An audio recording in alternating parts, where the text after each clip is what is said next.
اللهم صل وسلم وبارك على سيدنا محمد وعلى اله وصحبه اجمعين. يا صباح الفل والورد والياسمين على عيونكم احلى متابعين في الدنيا، حبايب قلبي، عاملين ايه؟ يا رب تكونوا دايما بخير وبصحه وبعافيه. غبت عليكم كتير، بس انا كنت حصلت لي ظروف كتير، منها الولاده. طبعا اول ما قمت بالسلامه قلت لازم اعمل لكم حاجه حلوه كده، يعني بعد العيد، بعد اللحمه والحاجات بتاعه اللحمه بقى، صواني اللحمه والفته والممبار والحاجات بتاعه العيد دي. كل سنة وحبايبي طيبين، وبعود الأيام عليكم يا رب بالخير واليمن والبركات. النهاردة بقى نعمل تشكيلة سمك مشوي جميلة جدا جدا جدا، هتعجبك جدا.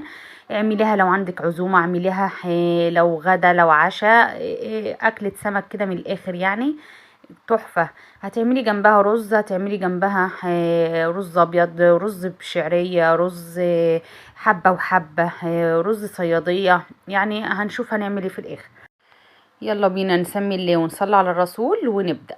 معايا هنا يا بنات كيلو ونص سمكة اهوت بولتي. طبعا تستخدم التتبيلة اللي انا هعملها ديت لأي نوع سمك، يعني هتشوي اي نوع سمك اعملي له التتبيلة دي، بتبقى جميلة خرافية جميلة جدا جدا جدا، والطعم حكاية يا بنات.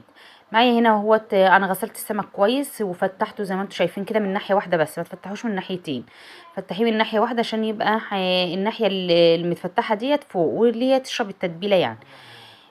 معايا هنا بقى اهوت جبت طبق غويط اهوت، بعد ما غسلت السمك وركنته على جنب. معايا بقى هنا معلقة، معايا نص معلقة كمون، ونص معلقة بهارات سمك، ومعايا بابريكا، ومعايا ملح، ومعايا فلفل اسود، ومعايا زيت 3 4 معالق زيت. تمام، اهو حطينا ده كله في بعضه كده على بعضه وقلبناه. معايا معلقة توم صغيرة كمان مهروسة، طبعا مهروسة جامد. ومعايا كمان ليمونه هي كبيره يا بنات زي ما انتم شايفين كده، ليمونه كبيره بتعصريها او ليمونتين صغيرين زي ما يكون عندك. بتقلبي كله كده في بعضه زي ما انت شايفه، وبتزودي معلقتين زيت، يعني خدت معايا 5 معالق زيت، لان طبعا السمك بتاعي كبير، بولتي كبير. تمام، زي ما اتفقنا بتتعمل لاي نوع سمك انت حباه تشويه يعني، بتتعمل له الخلطه دي. طبعا ممكن تستغنى عن البابريكا بمعلقتين صلصه من اللي هي بتاعه الدكان، من اللي انت بتجيبها جاهزه يعني من السوبر ماركت، او اللي هي بتاعتنا اللي هي العاديه بتاعه البيت. تمام، بس يفضل يعني اللي هي الاكياس اللي هي اللي بره. خلاص كده اهو يا بنات، هبدأ اتبل السمك بتاعي من بره ومن جوه وكله اهو زي ما انتم شايفين كده. لازم التتبيله توصل للحم من جوه زي ما انتم شايفين كده. طبعا انت غسله السمك بتاعي غسله حلوه قبل ما تبدأي فيه وتنشفيه طبعا كويس. زي ما انت شايفه كده، انا كنت هعمل 3، رحت قايله لا انا هعمل الرابعه رخره، يبقى طعمه حلو وعيالي بيحبوه يعني في الصينيه. اهو زي ما انتم شايفين كده يا بنات، مشوي جميل جدا جدا جدا، هيبقى جميل في الاخر. هتشوفيني تابعيني لاخر الفيديو وانت هتشوفي هيبقى عامل ازاي. خلاص اهوت خلصت اهو زي ما انتم شايفين كده، تبلته هركنه على جنب بقى ربع ساعه لنص ساعه، يعني على حسب انتي مستعجله يبقى ربع ساعه.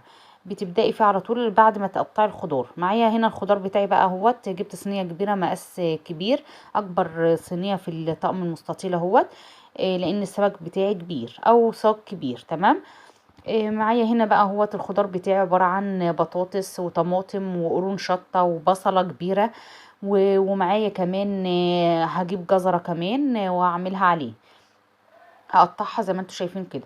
كل الخضار بتاعي طبعا بيتقطع حلقات، معاكي البطاطس بتقطعها حلقات لا اما بالطول، يعني زي ما تحبي، دي حاجة هترجعلك. ومعايا بصلايه طبعا بتديها نكهه جميله جدا، بتقطعها حلقات برضو. ومعايا طماطمتين صغيرين او طماطمايه كبيره، يعني من كل حاجه 2 او 2 صغيرين، يعني من كل حاجه 2 صغيرين او واحده كبيره. تمام، ومعايا طبعا بطاطستين متوسطين ما همش كبار قوي. خلاص كده اهو يا بنات زي ما انتم شايفين كده، قطعت الخضار بتاعي اهوت. طبعا انا كنت منضفاه ومغسلاه كويس، وبدات اقطع فيه معاكم اهوت زي ما انتم شايفينه كده.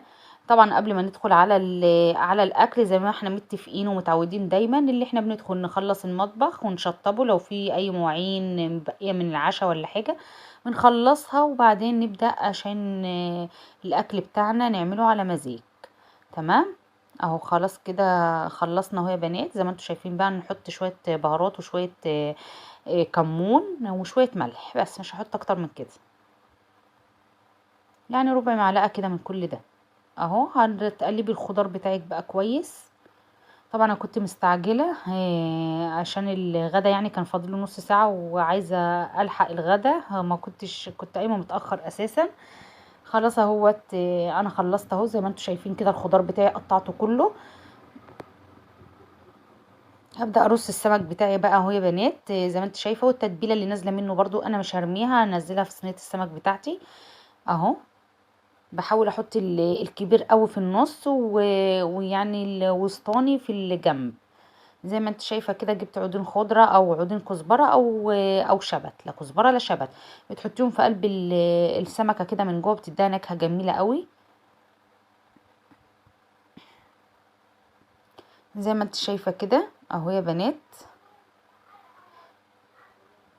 جميله جدا. جربها بالطريقه دي هتعجبك جدا جدا. اعتمديها دايما في المناسبات، هتعجب ضيوفك وهتشرفك قدام الدنيا كلها. هنحط معلقتين زيت بقى كبار كده، معلقتين حلوين كبار على الوش كده، ومعلقتين خل بس. طبعا في الوقت ده انا كنت محضره الفرن، قايده الفرن على درجه حراره 250. بعليه في الاول، وبعدين بعد كده بتهدي النار خالص. معلقتين خل همت زي ما انت شايفه كده. طبعا ممكن تستبدلي الخل بالليمون، هتحطي ليمونه كبيره برضو تاني. معايا بقى ورق ألمونيا اللي هي بتاع اللحمة ده. بنجيبه كده ونغلف الصينية بتاعتنا بيه. طبعا عشان يستوي كويس جدا السمك بتاعي يستوي والخضار بتاعي يستوي، انا محطتش مية خالص، انا حطيت الزيت والخل بس. وطبعا الخضار هينزل ميته ويستوي في بعضه يعني. هدخله الفرن بقى في الرف التحتاني خالص على درجة حرارة 200. اول ما تحسي اللي هو استوى بتشيلي الورق السلوفان وتخليه 10 دقايق فوق ياخد وشه وخلاص على كده. وادي الرز كمان معايا بقى استوى يا هنا بنات. الرز اهو يا عملت بنات، حبه وحبه. الرز حبه وحبه شوحت شويه وبعدين نزلت بالباقي عليه وزودت ميه وخلاص على كده. خلصنا اهوت. وايد الصينيه بتاعتي اهي جهزت معايا وبقت زي الفل. اخدت معايا تلت ساعه بالظبط. ومعايا اهوت برضو الرز بتاعي جميل جدا جدا، استوى معايا وبقى زي العسل اهوت معايا. تاكلوه بألف هنا. قومي بقى جربيه وقولي رأيك في التعليقات. لو عجبك الفيديو ما تنسيش تحطي لي رأيك وتشتركي في القناة وتفعلي الجرس عشان يوصلك كل جديد. اشوفكم على خير مع في فيديو السلامة.